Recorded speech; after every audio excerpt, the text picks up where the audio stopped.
Shri Venkateswara gold తాకట్టులో ఉన్న మీ బంగారాన్ని విడిపించి కొనబడును.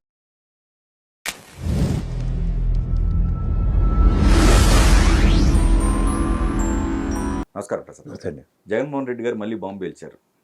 మావిగన్ మేనిఫెస్టోలో పెట్టబోతున్నాం, రేపు ఎలక్షన్కి మావిగన్తోనే ఓట్లు అడగబోతున్నాం, మావిగన్ వర్సెస్ అమరావతి అని చెప్పేసి స్టేట్మెంట్ ఇచ్చారు.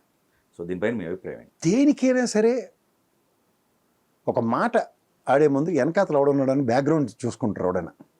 ఓకే, ఇందులో జగన్మోహన్ రెడ్డి గారి ధైర్యం ఏమై ఉంటుంది అన్న ఒక దాంట్లో నిన్న కూడా నేను ఇంటర్వ్యూ చేయాలి, నేను రాలేదు, నేను చూసి ఉంటాను. కొంచెం స్టడీ చేస్తాను, నేను స్టడీ చేస్తాను, దాన్ని రిప్రకేషన్స్ చూద్దాం అనుకున్నాను. ఓకే, యాజ్ యూజువల్ దమ్మిడికి పనికిరాని ఆంధ్రప్రదేశ్కి దమ్మిడికి పనికిరాని బీజేపీ వాళ్ళ దగ్గర నుంచి ఒక్క రిప్రకేషన్ ఒక సౌండ్ లేదు. మీరు గమనించండి. నాకు చాలా డౌట్గా ఉంది, ఎందుకంటే రామ్ మాధవ్ ప్రెస్ మీట్ పెట్టి మాట్లాడతాను అనుకున్నా. ఎందుకు అంటే ఇది శాశ్వత గజెట్ అమరావతికి తీసుకొచ్చి ఇచ్చారు, ఇది రాజధాని అని. ఈ 3 సంవత్సరాల ప్రయాణంలో జగన్మోహన్ రెడ్డి చేయగలిగేది చేసేది ఏమీ లేదు. దాని మీద ఎవడు అవునన్నా కాదన్నా రైట్. ఒక హెర్క్యులెన్ టాస్క్. చంద్రబాబు నాయుడు గారు పులి స్వారీ చేస్తున్నారు అమరావతి విషయంలో. పులి మీద కూర్చున్నా స్వారీ చేస్తున్నారు. పులి మించి ఆయన దిగడు. ఇప్పుడు జగన్మోహన్ రెడ్డి యుద్ధం చేసి పులి మించి దింపలేడు. ఈ 2 హైపోథికల్ సిచ్యువేషన్స్లో ఆయన నోట్ల నుంచి అసందర్భంగా ఈ మాట ఎందుకు వచ్చింది నేను ఆలోచిస్తుంది అదే. ఎందుకు అంటే ఇప్పుడు ఆయన ఒక అపోజిషన్ లీడర్గా అమరావతి మీద ఒక 47,000 కోట్లు ఖర్చు పెట్టి ఎందుకు చేస్తారన్న దాని మీద ఒక రైతులతోనో లేదా ప్రజలతోనో ఒక ఉద్యమం నిర్మించి విజయవాడ మావిగన్ను అని చెప్పిన దగ్గర విజయవాడ మచిలీపట్నం గుంటూరు అట్లా అందరికీ ఎక్స్ప్లెనేషన్ చేసుకుంటూ ఇంత డబ్బులు దీని మీద మనం అనవసరంగా వెచ్చించాలా అన్న కాన్సెప్ట్ని పెనట్రేట్ చేయగలిగితే ఒక కోణం. ఆ కోణం నాకు ఎక్కడే కనబడలే. లేదా అమరావతి రైతుల ఉద్యమ నేపథ్యం అన్నది చూసుకోగలిగితే ఆ ఉద్యమ నేపథ్యం అనుకోండి, వాళ్ళతో పాటు ఇప్పుడు ఉదాహరణకి గతంలో కొన్ని రైతులు మేము భూములు ఇవ్వము అని చెప్పి నారాయణ గారికి వీళ్ళందరికీ నిరసన కార్యక్రమాలు తెలియజెప్పారు. అలాంటి దగ్గర వైఎస్ఆర్సీపీ శ్రేణులు ఉండి ఇప్పుడు మొదట్లో చూడండి తెలుగుదేశం చంద్రబాబు నాయుడు గారి వాళ్ళ భార్య ఇనిషియేటివ్ తీసుకున్నారు. తర్వాత వాళ్ళు తెలుగుదేశం కనబడకుండా రైతులు జేఏసీ ఫామ్ అయి ఉద్యమం నడిచింది. ఆ టైప్ ఎక్కడా వీళ్ళ దగ్గర నుంచి ప్రొయాక్టివ్నెస్ లేకుండా ఎవరైతే అమరావతిని వ్యతిరేకించారో వాళ్ళతోనే ఒక కమిటీ వేసి రైతులకు సంఘీభావం ఏది ఉండవల్లి పెనుమాకకి పంపించడం ఒక నేపథ్యం కనబడింది రీసెంట్ పాస్ట్లో. గతంలో ఓడిపోయిన ఎమ్మెల్యేలు కానీ లేకపోతే ఆర్కే లాటోడు కానీ ఎక్కడా వాళ్ళెవరు ఈ 2 సంవత్సరాలు బట్టి సౌండే లేదు రాజధాని రేడియస్లో. అక్కడ కూడా కన్ఫ్యూజనే కదండి. మరి ఒక వైపు మద్దతు ఇస్తా అక్కడికి వెళ్ళటం, మళ్ళీ ఒక వైపు మావిగాని అంటాం, 2 కన్ఫ్యూజన్ స్టేట్. అదే ఇప్పుడు ఎవరైతే రైతులు ఉన్నారో వాళ్ళకి మద్దతు అన్నారు. లేదంటే రీసెంట్ పాస్ట్ సజ్జల గారు కానీ లేకపోతే వాళ్ళ సంబంధించిన కానీ అమరావతి మేము క్యాపిటల్ కింద చూస్తున్నాం కానీ అవర్ డెవలప్మెంట్ టెండెన్సీస్ వేరు, లేకపోతే మావిగన్ అన్నది అప్పుడెప్పుడు మాట్లాడలే. ఈ సుజనా చౌదరి ఇచ్చిన ఫీలర్తో కొట్టిన మావిగనే తప్ప ఇంకేమీ లేదు ఇందులో బీజేపీ దగ్గర. నేను మామూలు లేకుండా చెప్తున్నా, వాళ్ళు డెలిబరేషన్ ఇస్తున్నా. లేదంటే వాళ్ళు అంత దీనిగా ఆలోచించేసి అంత మేధోమదనం చేసేసినంత ఇది కాదు. ఎందుకంటే హైదరాబాద్ క్యాపిటల్ ఉన్న దగ్గర గ్రేటర్ హైదరాబాద్ రేడియస్లో మీరు చెప్పిన కార్పొరేషన్లు మున్సిపాలిటీలు వీటిలన్నిటితోనూ రెవెన్యూ మాడ్యూల్ గ్రేటర్ హైదరాబాద్కి రావడం అనేది కాన్సెప్ట్. లేదంటే ఇప్పుడు గ్రేటర్ హైదరాబాద్కి ధీటుగా సిఆర్డిఐ చట్టంలో 16 కిలోమీటర్లు మాత్రమే పోర్ట్ డిస్టెన్స్ కాకుండా మిగిలిందంతా 110-120 కిలోమీటర్స్ రేడియస్లో మచిలీపట్నం ఉంది, విజయవాడ ఉంది, గుంటూరు ఉంది. రేపొద్దున రెవెన్యూ జనరేషన్ మాడ్యూల్లో జగన్మోహన్ రెడ్డి గారి గవర్నమెంట్ రాగానే గ్రేటర్ హైదరాబాద్ కాన్సెప్ట్ని ఆయన డెవలప్ చేస్తా ఉన్నట్టే అందరికీ వినసొంపుగా ఉందని చాలా బాగుంది. రెండోది, నేను దేనికైనా ఒక క్యాల్కులేషన్ చూస్తాను. నేను నిన్నటి నుంచి పొద్దున్న నుంచి చేస్తున్న రీసెర్చ్లో నాకు ఒక పెద్ద మనిషి చెప్పింది ఏంటంటే చాలా బాగా చెప్పాడు ఆయన. ఒకటి ఏంటంటే ప్రజాస్వామ్యంలో ప్రజాప్రభుత్వాలని ప్రజా ఆమోదంతోనే నెలకొల్పబడ్డాయి. ఉదాహరణకి నేను రాజశేఖర రెడ్డి గారి పాదయాత్ర చూశాను, చంద్రబాబు గారి పాదయాత్ర చూసాం, జగన్మోహన్ రెడ్డి గారి పాదయాత్ర చూసాం, తర్వాత మొన్న రీసెంట్ పాస్ట్లో లోకేష్ గారి పాదయాత్ర చూసాం, తర్వాత అమరావతి రైతుల పాదయాత్ర చూసాం. ఇది అమరావతి టు దైవ సన్నిధి తిరుపతి. ఒక రిటెన్షన్ పాలసీ ఉంటుంది, అంటే ప్రజల యాక్సెప్టెన్స్ ఎలా ఉందన్నది చూస్తాం. ప్రధానికి రాజశేఖర రెడ్డి గారి చేవేళ్ల దగ్గర నుంచి ఇచ్చాపురం దాకా వెళ్ళింది, లేదా చంద్రబాబు నాయుడు గారి పాదయాత్ర, లోకేష్ గారిది, జగన్మోహన్ రెడ్డి గారు, ఇవన్నీ చూసుకుంటే వాళ్ళు పెట్టిన విపరీతమైన సభలు సమావేశాలకి జనాదరణ, విపరీతమైన గ్యాదరింగ్లు, లేకపోతే ఆయనతో పాటు పాదయాత్ర చేస్తున్నప్పుడు కొంతమంది 100 మంది, 1000 మంది, 10 మంది, అది ఇలాంటివన్నీ క్యాలిక్యులేషన్స్లో ఒక డెన్సిటీ క్యాలిక్యులేషన్ అని ఉంటుంది. అని అగ్రిగేట్ తీస్తాం అన్నమాట. అగ్రిగేట్ తీస్తే చంద్రబాబు నాయుడు గారిది, రాజశేఖర రెడ్డి గారిది దగ్గర దగ్గర 7,600, 7,800, 7,800, 7,500 మధ్యలో సస్టైన్ అయింది అగ్రిగేట్ చేవేళ్ళ నుంచి ఇచ్చాపురం లోపున. అదే జగన్మోహన్ రెడ్డి గారిది దగ్గర దగ్గర 7,900 దాకా సస్టైన్ అయింది. అదే లోకేష్ గారిది 6,000, 6,500 అలా సస్టైన్ అయింది. అమరావతి రైతుల సస్టైనిటీ ఎంత తెలుసు సార్?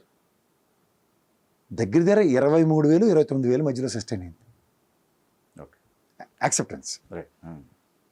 అంటే ఏంటి, ఇప్పుడు ఉదాహరణకి అమరావతి దగ్గర నుంచి మీరు తిరుపతికి వెళ్ళే లోపుగా ఎంతమంది సంఘీభావాలు ప్రకటించారన్నది చూసుండి. అవును మరి సమ్ లిమిటెడ్ పీపుల్ పాదయాత్ర చేయొచ్చు.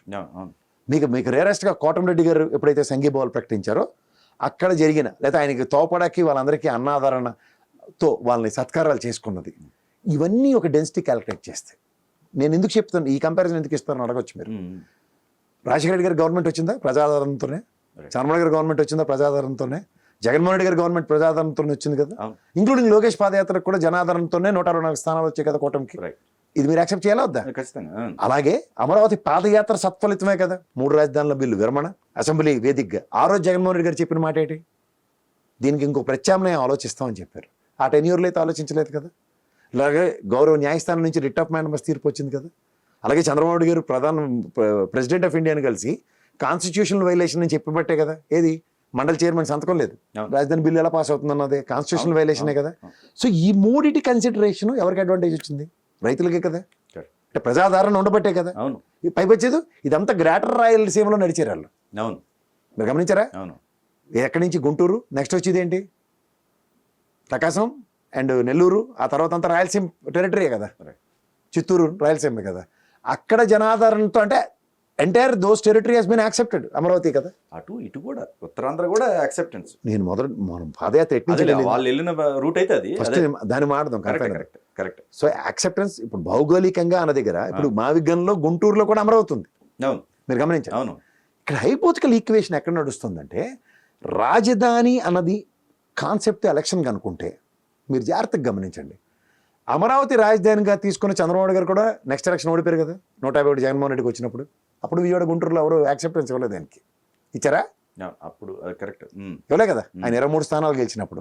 నెక్స్ట్ జగన్మోహన్ రెడ్డి గారు అమరావతికి ఏమీ చేయలేదు అనుకుందాం, 11 స్థానాలు ఇచ్చారు. అప్పుడు విజయవాడ గుంటూరులో ఓట్లు వేయలే కదా.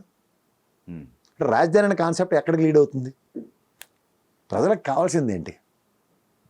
ఆ మాటకు వస్తే సంక్షేమం అన్నాడు జగన్మోహన్ రెడ్డి, పెద్దపేట వేసాడు దానికి. దగ్గర ఇఫ్ ఐఎమ్ నాట్ రాంగ్ 2,78,000 కోట్లు అవుట్ ఆఫ్ 3,37,000 కోట్లు ఆయన అప్పు చేసింది రాష్ట్ర ఖజానాకు వచ్చినవి. ఇవన్నీ చూసుకుంటే ఆ లెక్కలు నేను చాలాసార్లు చెప్పా. ఎక్స్చెక్కర్కి వచ్చే ఆదాయంలో చంద్రబాబు నాయుడు గారే 89.73% జీతభత్యాలు ఇచ్చాడు. జగన్మోహన్ రెడ్డి గారు ఏకంగా ఎక్స్చెక్కర్కి వచ్చిన ఆదాయం నుంచి 111% జీతభత్యాలు ఇచ్చాడు. 2,78,000 కోట్లు ఇచ్చాడు, సంక్షేమాలు ఇచ్చాడు. అవుట్కమ్ 11 స్థానాలే కదా. చంద్రబాబు గారు అమరావతి చుట్టూగా చాలా పెద్ద టెరిటరీ ఇదంతా చేసిన గ్యాంబ్లింగ్లో విజయవాడ గుంటూరు సమాధానంలో విన్నాం కదా. సో అంచేత ఇన్ని తెలిసి రాజకీయ నాయకులు మళ్ళీ అమరావతి చుట్టూ గేమింగ్ ఎందుకు స్టార్ట్ చేస్తున్నారు? ఈ రెండింటి నుంచి గుణపాఠాలు అయితే నేర్చుకోవాలి కదా. ఇప్పుడు మాటకి చెప్దాం. ఇప్పుడు ఆ మాటలో 3 రాజధానులు అన్న దగ్గర గుంటూరు, అమరావతి, విశాఖపట్నం అండ్ కర్నూలు అన్నాడు. జగన్మోహన్ రెడ్డి గారికి విశాఖపట్నం, కర్నూలులో ఎన్ని వచ్చాయి లాస్ట్ దాంట్లో? మొన్న ఎలక్షన్స్ 124 గెలిచిన దగ్గర ఆయన 11 స్థానాల్లో సున్నాయి కదా. సున్నా. ఒకప్పుడు కాంకర్ చేశారు అది. అవును. సో ఇవన్నిట్లోంచి మనం ఒక సిచ్యువేషన్లోంచి why we are not learning lessons, ఇది ఒకటి కావాలి. సో ఇట్ మే బి మావిగన్ or it may be this thing. ఒక హైపోతికల్ ఈక్వేషన్ ఎప్పటిదాకా ఉంది, మొన్న మావిగన్ కన్నా అన్న కాన్సెప్ట్ ఆయన 2 years బట్టి జనంలో పెనట్రేట్ చేయడానికి, లేదా అసెంబ్లీ వేదికగా మనం విశాఖ ఇది కాకుండా ఒక గ్రేటర్ హైదరాబాద్ ప్రాస్పెక్ట్లో నేను మచిలీపట్నం, గుంటూరు సిఆర్డిఏ చట్టంలో ఉంది కాబట్టి ఇది మనం రాజధానిగా రేడియస్గా నేను డెవలప్ చేయడానికి అనుకున్నప్పుడు, అంటే ఈరోజు చంద్రబాబు గారికి కానీ లేకపోతే జగన్మోహన్ రెడ్డి గారికి కానీ నువ్వా నేను అన్న కాన్సెప్ట్ ఉంటుంది నెక్స్ట్ ఎలక్షన్స్కి. ఎందుకంటే ఈయన మచిలీపట్నం, గుంటూరు, విజయవాడకి ఏం చేశాడు అన్నది ఈ 5 ఏళ్ళ కొలమానం, లేదా ఆయన తీసుకున్న నిర్ణయం తెగించి మచిలీపట్నం, గుంటూరు, విజయవాడకి ఏం చేశాడు అన్నది కొలమానం. ఇప్పుడు ఎవడేమనుకున్నా ఎందులో పడి సచ్చినా అటు చంద్రబాబు గారు కానీ లేదా జగన్మోహన్ రెడ్డి గారు కానీ ఆయన టెన్యూర్ అంతా అమరావతిలో కట్టిన టెంపరీ బిల్డింగ్లోనే చంద్రబాబు గారు పరిపాలించారు. లేకపోతే చంద్రబాబు గారు చెప్పిన టెంపరీ బిల్డింగ్ అన్న దగ్గర ఈయన 3 ఏళ్ళు 5 ఏళ్ళు కూడా ఉండి పరిపాలించారు. అవుట్కమ్ ఏమీ లేని దగ్గర ఇవాళ మళ్ళీ దాని మీదే సెంట్రిక్గా ఎందుకు ఫోకస్ చేస్తున్నారు, ఇది ఒకటి అనుకుందాం. ఇప్పుడు నిజంగా కన్సిడరేషన్స్ టువర్డ్స్ అమరావతి అనుకున్న దగ్గర, లేదంటే కన్సిడరేషన్స్ టువర్డ్స్ ఇది అనుకున్న దగ్గర ఇది కాదు కదా కాన్సెప్ట్. అంటే ఇక్కడ ఇంకొకటి కనిపిస్తుందండి, అమరావతిని అసలు యాక్చువల్గా వీళ్ళు తీసుకొస్తున్న ప్రపోజల్ ఏంటంటే ఈ 3 సంవత్సరాలు అమరావతి డెవలప్మెంట్ పూర్తిగా ఆపేయాలి. ఆ కాన్సెప్ట్తోనే వీళ్ళు ఈ మావిగన్ తీసుకొస్తున్నారు అనేది కూడా నడుస్తుంది. ఎలా ఆపగలరు? ఇప్పుడు పెట్టుబడులు మొన్నటిదాకా ఏదైతే ఇప్పుడు ఏ పెట్టుబడి వచ్చి అమరావతిలో పెడతానని వాడిని ఆపుతుంది కేంద్ర ఆమోదం తెలియక ముందు దాకా కూడా ఒక కన్ఫ్యూజన్ స్టేటస్ ఉండేది. ఎవరికి? అందరికీ ఉంది. ఇప్పుడు లేదు కదా. ఈ కన్ఫ్యూజన్ స్టేటస్ క్రియేట్ చేసిన వాడు ఇప్పుడు మీకు జాగ్రత్త చెప్తాను. మీరు కూడా 3 రాజధానులకు సంబంధించి ఆగండి, ఒక్క నిమిషం ఆగండి. ఓకే, అమరావతి నిర్మాణానికి 1500 కోట్లు ఇచ్చింది కేంద్ర ప్రభుత్వమే కదా. 3000 కోట్లు ఇచ్చారు, అందులో 1500 కోట్లతో మనం అమరావతి నిర్మాణం అండ్ 1500 కోట్లు గుంటూరు డ్రైనేజీలు కట్టుకున్నాం కదా. ఈ 1500 కోట్లు ఇచ్చి కేంద్ర ప్రభుత్వం ఇచ్చినాడు గౌరవ ప్రధానమంత్రి నరేంద్ర మోడీ గారు వచ్చి శంకుస్థాపన చేశాడు కదా, చెమ్ముడు నీళ్లు మట్టి ఇచ్చి, శబాష్.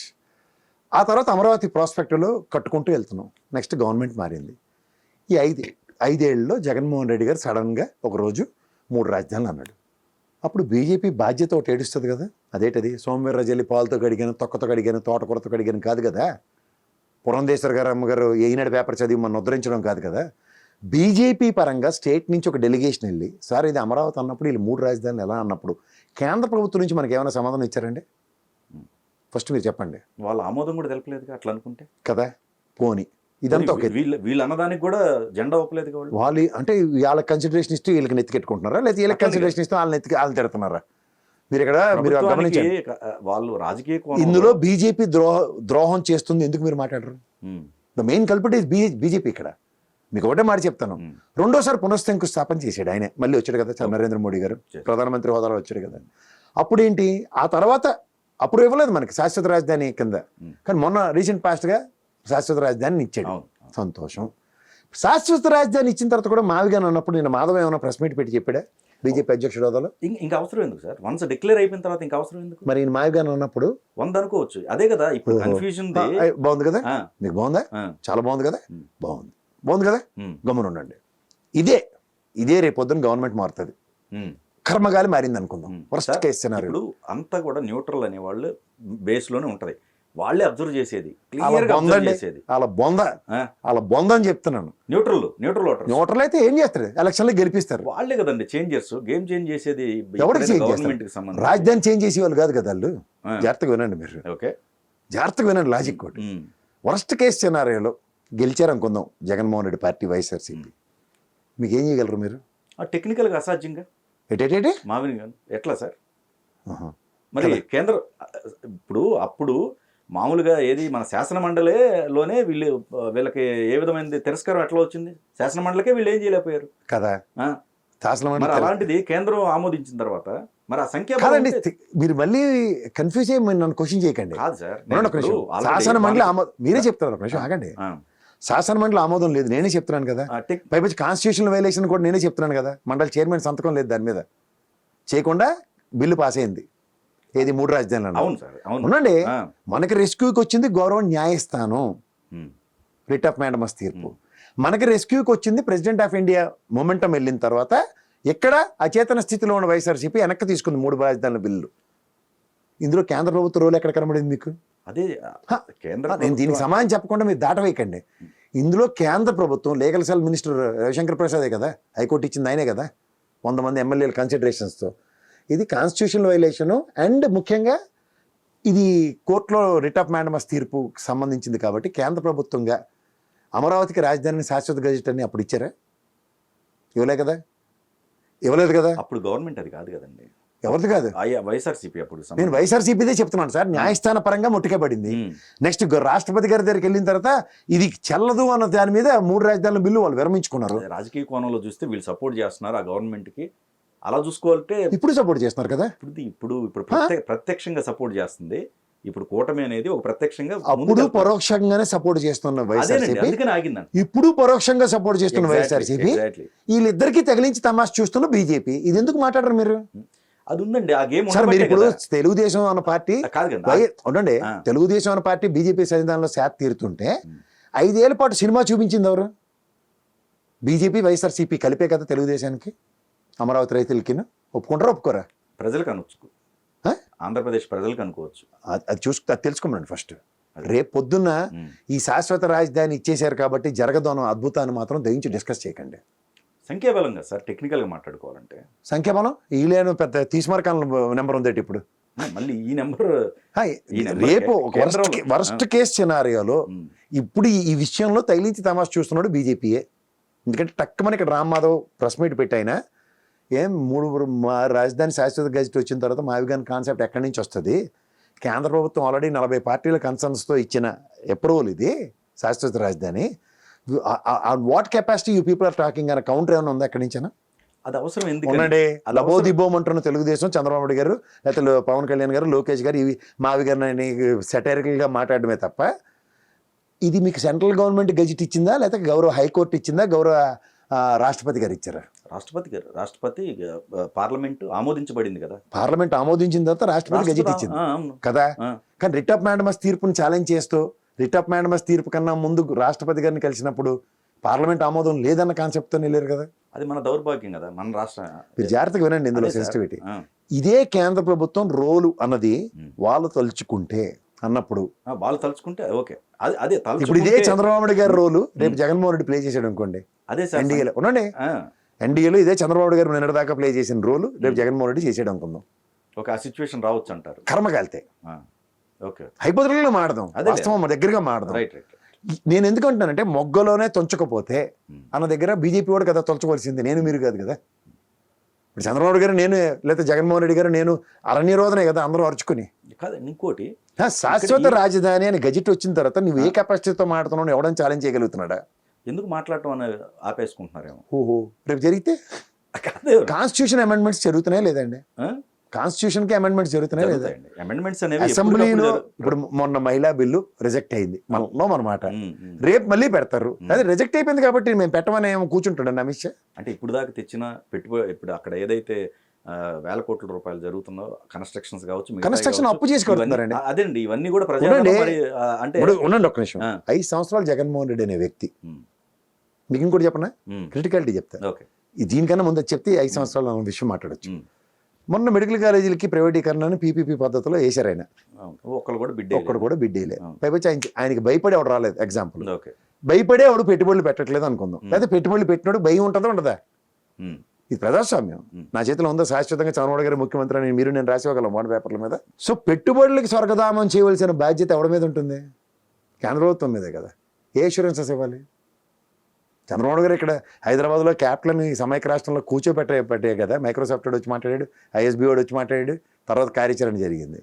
ఈ కూర్చుని వెసులుబాటు ఆడికి ఎందుకు ఇవ్వట్లే? ఎవడివ్వాలి? కేంద్ర ప్రభుత్వం నిర్ణయించబట్టే కదా హైదరాబాద్ క్యాపిటల్ అయింది. ఆంధ్రప్రదేశ్ని కలిపిన తర్వాత మద్రాస్ సంవత్సరం నుంచి విలీనం నుంచి బయటికి తీసుకొచ్చి ఆంధ్రప్రదేశ్ని హైదరాబాద్లో కలిపిన తర్వాత కామన్ క్యాపిటల్ అని చెప్పి హైదరాబాద్ని సెంట్రిక్గా మొత్తం రాష్ట్రంకి ఇచ్చినప్పుడు నేను మీరు మాడామా? లేదా కేంద్ర ప్రభుత్వం హైదరాబాద్ క్యాపిటల్ అని చెప్పిందా? కేంద్రం శాశ్వత క్యాపిటల్ హైదరాబాద్ అని చెప్పడానికి వాళ్ళకి వెసులుబాటు ఉన్నప్పుడు, శాశ్వత గజెట్ ఇచ్చినప్పుడు ఎవరెవరో కోతి పనులు చేస్తుంటే సరి చేయాల్సిన బాధ్యత ఎవరి మీద ఉంది? బీజేపీ మీద ఉందా లేదా? కానీ ఇక్కడ ఒక రాజకీయంగా ఇంకొక కోణంలో ఇంకొక చర్చ జరుగుతుందండి. ఇప్పుడు కేవలం జగన్మోహన్ రెడ్డి గారు అదేం ఆషామాషిగా తీసుకోలేదు. మావిగాన్ అనే దాని వెనక పెద్ద వ్యూహమే ఉంది. ఎవడున్నాడు వెనకాల? ఏం లేదు. ఆయన వ్యూహానికి సంబంధించి ఇప్పుడు జరుగుతున్న రీసెంట్ దీంట్లో మెయిన్ అమరావతిని ఆపటం కోసం తీసుకొచ్చిన ప్రపోజల్ ఇది. ఇప్పుడు ఒకటి ఆల్రెడీ సార్ ఒకటి సుజనా చౌదరి ఇచ్చిన ఫెయిలర్కి జగన్మోహన్ రెడ్డి అనుకుని నేను మాట్లాడుతున్నాను మొదటి నుంచి కూడా మావిగాన్ విషయంలో. అప్పటిదాకా లేదు అవుట్ ఆఫ్ ద ఇప్పుడు ఆయన 6 జిల్లాలు ఎత్తుకున్నాడు సార్ మళ్ళీ అనమాట. మొదట్లో వైజాగ్, కర్నూలు, గుంటూరు అనుకుందాం. అమరావతి అయితే గుంటూరే కదా. ఇప్పుడు విజయవాడ, మచిలీపట్నం, మళ్ళీ గుంటూరు. ఈ 6 జిల్లాల్లో గుంటూరు అనేది కామన్ 2 సార్లు వచ్చింది. ఈ 5 జిల్లాలు ప్లస్ 1 జిల్లా 6 జిల్లాలు అనుకుంటే మొదటిసారి 6 జిల్లాల్లో 3 జిల్లాలకు ఏం చేయగలిగాడైనా? అదే అమరావతి కదా. అక్కడ ఉన్న దగ్గర ఇంకొక ఇటుకు కూడా వేయలేదు ఆయన. ఈ 5 సంవత్సరాల టెన్యూర్లో ఆయన ఏం చేయకపోయినా 2 సంవత్సరాల తర్వాత మళ్ళీ శాశ్వత రాజధాని అని చెప్పి చంద్రబాబు గారు అప్పో చేసి దానికి అర్థం అనుకుంటున్నా. ఇందులో కేంద్ర సహకారం అన్నది కామన్ పాయింట్ అన్నది ఎందుకు అడ్రస్ అవ్వట్లేదు? చంద్రబాబు గారు రాగానే మళ్ళీ అమరావతి అనగానే అదే ఆయన 3 క్యాపిటల్ అన్నాడు. ఆగండి అని అనలే కదా. కేంద్ర ప్రభుత్వం అప్పైన ఇప్పిస్తాం కట్టుకోండి అని చెప్తుంది కదా. అంటే ఇక్కడ కేంద్రం అనేది కాన్స్టెంట్. రేపొద్దున జగన్మోహన్ రెడ్డి ఇలాంటి వరస్ట్ కేసు సినారియోలో నా వల్ల కేంద్ర ప్రభుత్వం అనుకోండి వరస్ట్ కేసు చెప్తున్నా లాస్ట్ అప్పుడు పరిష్కారం ఏంటి? మళ్ళీ కేంద్రమే కదా. 5 సంవత్సరాలు కూడా కేంద్రమే ఆపింది అనుకోవచ్చుగా. మరి ఇప్పుడు వచ్చారు పాయింట్. ఇప్పుడు అదేంటది అమరావతి నేనే శంకుస్థాపన చేసిన ఆ రోజున గదమాయించాడు నరేంద్ర మోడీ జగన్మోహన్ రెడ్డిని. అది బయటకు ఎక్స్పోజ్ కాకపోవచ్చు బట్ పోనీ ఆపాడు కదా. అంతేగా. ఓ ఇటుకు కూడా వేయకుండా అది కూడా మాడదాం. మరి తగిలిన తమాషా చూస్తున్నాడు వాడు బీజేపీ వాడు కదా, నరేంద్ర మోడీ కదా. ఇది ఒప్పుకోండి చాలు, నాకు ఇంకేమొద్దు. అటు గోడ మీద పిల్ల టంగ్ ట్విస్టింగ్లో ఇటు అటు అవుతున్నప్పుడు, at the cost of AP state and AP state capital అవుతున్నప్పుడు, అది నా సార్వభౌమత్వం, నా రాష్ట్ర ప్రైడ్, అది క్యాపిటల్ అన్నది. ఎగ్జాక్ట్లీ. ఏం ఆడదాం. కానీ ఇది ఒక రకంగా ఇదే చూస్తే మైలేజ్ వచ్చే అవకాశం ఉందండి. ఇది మళ్ళీ ఇది పట్టుకొని నేను ఎందుకంటే మళ్ళీ సార్ ఆయన మైలేజ్ వస్తుందో రాదో నాకు సంబంధం లేదు. నిన్న మళ్ళీ విజయవాడ అన్నారు ఆయన. 2 విషయాలు చెప్తా సార్. చెప్పండి. మైలేజ్ వస్తుందో రాదో నాకు సంబంధం లేదు. ఇప్పుడు ఈ ప్రభుత్వం 47,000 కోట్లు ఖర్చు పెట్టి బిల్డింగ్లు కడుతుంది, సంతోషం. రేపు పొద్దున జగన్మోహన్ రెడ్డి వరస్ట్ కేసులో జగన్మోహన్ రెడ్డి వచ్చాడు అనుకుందాం, మీ ప్రాస్పెక్టివ్లో జగన్మోహన్ రెడ్డి వచ్చి నేను విజయవాడలో సచివాలయం కడతాను అనుకోండి, ఎందులో పడి చావాలి మనం? అది సాధ్యపడే విషయం అండి. మళ్ళీ ఏమీ సాధ్యం పెద్ద వండరా, సాకెట్ సైన్స్. అంటే పవర్ ఉంటే ఏదైనా చేయొచ్చు. మరి అదే కదా చెప్తుంది. ఓకే, పవర్ ఉండి కేంద్ర ప్రభుత్వం నేను సచివాలయం కట్టుకుంటున్నాడు. ఇప్పుడు మా కేసీఆర్ గారు ఉన్నారు, సచివాలయం ఎరగొట్టి కొత్తది కట్టాడు. ఏమైనా చేయగలిగాడా? ఏ ఆఫీస్ ఎక్కడ ఉందో మీకు తెలుసా? అప్పుడు అది వేరు, అది రెనోవేషన్ చేయడం వేరు. ఉండండి మీరు సెంటెన్స్ కంప్లీట్ చేయకుండా మీకు నచ్చినట్టుగా కన్వీనియంట్ గా చెప్పండి, నేను చెప్పను. లేదు. రెండోది, కేసీఆర్ గారు చీఫ్ మినిస్టర్ క్యాంప్ ఆఫీస్లో ఆయన ఎర్రబల్లి ఫామ్ హౌస్లో కూర్చున్నాడు. ఇది క్యాంప్ ఆఫీస్ అన్నాడు. ఏం చేయగలిగాడు ఎవడైనా 10 ఏళ్ళ పాటు? అలాగే జగన్మోహన్ రెడ్డి వచ్చిన తర్వాత చీఫ్ మినిస్టర్ డిస్క్రిప్షన్, అది can anybody can do it. అలాగే చంద్రబాబు గారు డిస్క్రిప్షన్, ఈ టైంలో ఆయన కడుతున్నాడు, ఆ టైంలో ఆయన కట్టాడు. అదే టైంలో మన అదృష్టంగా 10 ఏళ్ళ పాటు అదే రాజధాని కింద కంటిన్యూ అయింది. కరస్పాండెన్స్ అక్కడికే జరిగింది కేంద్ర ప్రభుత్వం నుంచి. అరే కేంద్ర ప్రభుత్వం నుంచి మేము ఇంత కరస్పాండెన్స్ ఇస్తున్నాం, ఇవాళ శాశ్వతగా ఇటు ఇచ్చాం, ఏందా ఎవడ పడితే అది ఏం మాడతారు? ఆగండి. అసలు ఇప్పుడు మావిగానే ఏంటి డెవలప్మెంట్ మాడ్యూల్లో, సిఆర్డీఏ మాడ్యూల్లో ఉంది కదా అని ఒక కేంద్ర ప్రభుత్వం గదమాయించలేదు? ఒక అన్సర్టనిటీ ఎందుకు డ్రైవ్ చేస్తుంది? మరి దేనికి డబుల్ ఇంజిన్ సర్కార్ అని చెప్పి చంద్రబాబుని ఎత్తుకొచ్చిన బీజేపీ ఒక అంబిగ్యూటీని అనే ఎయిర్ని క్లియర్ చేయాల్సిన బాధ్యత వాళ్ళ మీద ఉందా లేదా?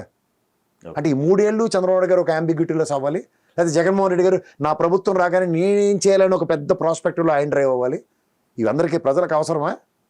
అంటే మా బతుకు రాష్ట్ర విభజన తర్వాత రాజధాని చుట్టే రాజకీయాలు చేసుకుంటూ చావాలా మేము? ఆంధ్రప్రదేశ్ ప్రజలకు రాజధాని తప్ప వేరే ఎజెండా లేదా ఆవిడకినా? రాజధానితో ఎవడికి పని ఉంటుంది? 195 మందికి రాజధానితో పని ఉందని చెప్తే ఆడితో నేను డిబేట్కి చేద్దాం ఎవడైనా సరే. మీరు సచివాలయంకి రోజుకి ఎన్నిసార్లు వెళ్తున్నారు? వెళ్ళారా? బట్ అడ్మినిస్ట్రేషన్ అంతా అదే కదండి. మీకేమైనా పని ఉందా అడ్మినిస్ట్రేషన్తో? అలానే కదా కదా మీకు పని ఉందా? నేను జనరల్ పబ్లిక్ క్వశ్చన్ చేస్తున్నా. మీకు ఎవరికైనా సచివాలయంతో పని ఉందా? కామన్ క్యాపిటల్ హైదరాబాద్లో క్యాపిటల్లో ఉన్నప్పుడు సచివాలయం, అసెంబ్లీ ఇక్కడ ఉన్నాయి. రాజకీయ నాయకులు వెనకాల తిరిగే ఓ తొటిగ్యాంగ్ బ్యాచ్ గాళ్ళు వచ్చి సచివాలయం చుట్టూ తిరిగారు, లేదంటే అసెంబ్లీల చుట్టూ తిరిగారు తప్ప మీకు ఎవరికి ఇక్కడ ఏం పని ఉంది? హైకోర్టులో మీ కేసు ఉంటే ఇక్కడికి వచ్చి చచ్చారు తప్ప మీకు ఏం పని ఉంది హైకోర్టుతో కానీ, సచివాలయంతో కానీ, నెక్స్ట్ దీంతో కానీ, అసెంబ్లీతో కానీ? అసెంబ్లీతో అసలు ఉండదు కదా. ఈ రెండింటితో ప్రజలకు ఎంతమందికి పని ఉంటుంది? అందులో ప్రతి విలేజ్కి ఒక సచివాలయం ఏడిసిన తర్వాత వీళ్ళకి అసలు పనే లేదు మెయిన్ సచివాలయంతో. అడ్మినిస్ట్రేషన్ ఒక ముఖ్యమంత్రి గారు ఆయన కార్యకలాపాలు అండ్ బ్యూరోక్రాట్స్తో వీళ్ళందరితోనూ సమన్వయ సంధానపరుచుకుని రాష్ట్రాన్ని సుపరిపాలన చేయడానికి మాత్రమే సచివాలయం. ఇది జనాలు గ్రహించగలిగితే దీని చుట్టూ రాజకీయాలు ఎందుకు చేస్తున్నారు? ఈ దీని చుట్టే రాజకీయాలు చేస్తుంటే కేంద్ర ప్రభుత్వం కూడా ఎందుకు ఊరుకుంటున్నాడు? ఇది మెయిన్ ఛాలెంజింగ్ క్వశ్చన్. అంచేత మావిగానం అనండి, లేకపోతే అమరావతి అవనండి, ఇది జనాలకి సంబంధం లేని విషయం. ఆల్రెడీ 2 సార్లు ఇద్దరికి 2 టెంకు జనాలు కొట్టి చూపించారు. అమరావతి అన్నందుకు చంద్రబాబు నాయుడు గారికి, తెలుగుదేశానికి టంగం అనిపించారు. ఈ 3 రాజధానులు అన్నందుకు లేదా అమరావతి కాదన్నందుకు జగన్మోహన్ రెడ్డికి కూడా 11 ఇచ్చి టంగమని జల్లకొట్టి చూపించారు. దేనికి మారుతున్నారు ఇద్దరు? ఏం హక్కు ఉందని మారుతారో చెప్పమనండి ఒకసారి ఇద్దరికి. నాది మావిగానని ఆయన వెళ్ళమనండి, ఈయన అమరావతి అని ఈయన వెళ్ళమనండి. ఇద్దరు వెళ్ళి ఒకటి కృష్ణానది, ఇంకోటి గోదావరి ఎంచుకోవాలి, అందుకని ఇంకో మార్గం లేదు. రాజధాని చుట్టూ రాజకీయం అంటే కర్మ తప్ప ఇంకేం నాకు కనబడలేదు. మీకేమైనా కనబడితే చెప్పండి, క్వశ్చన్ చేయండి, నేను దానికి ఆన్సర్ చేయడానికి సిద్ధంగా. రాజకీయం అంటే ఇప్పుడు వీళ్ళు ప్రత్యక్షంగా 195 మంది ప్రజలకి, 195 మంది ప్రజలకి అవసరం లేని సచివాలయం, అసెంబ్లీ, హైకోర్టులు ఎక్కడుంటే మీకెందుకు? ఇది ఒక కేంద్ర ప్రభుత్వ పరిధిలో రాజధాని నిర్ణయించబడిన తర్వాత కూడా కేంద్రం కూడా ఈ డబల్ గేమ్లు, టంగ్ ట్విస్టింగ్లు చేస్తుంటే ప్రజలు ఎందుకు టాలరేట్ చేస్తున్నారు? ఇది గమనించండి. మనకు అవసరం లేనిది మనకు అవసరంగా దాన్ని చిత్రీకరిస్తుంటే ఎందుకు ఎంటర్టైన్ చేస్తున్నారు? మనకు అవసరం లేని అమరావతి శాశ్వత రాజధాని అన్నదానికి సంఘీభావాలుగా ఆన్ అగ్రిగేట్ 23,600 నుంచి 29,300 దాకా సంఘీభావాలు ఇచ్చిన తర్వాత కూడా ప్రజాస్వామ్యంలో ప్రజల మన్ననలకి యాక్సెప్టెన్స్ లేదన్నప్పుడు దేనికి ప్రజాస్వామ్యం? మీరు తేల్చుకోండి.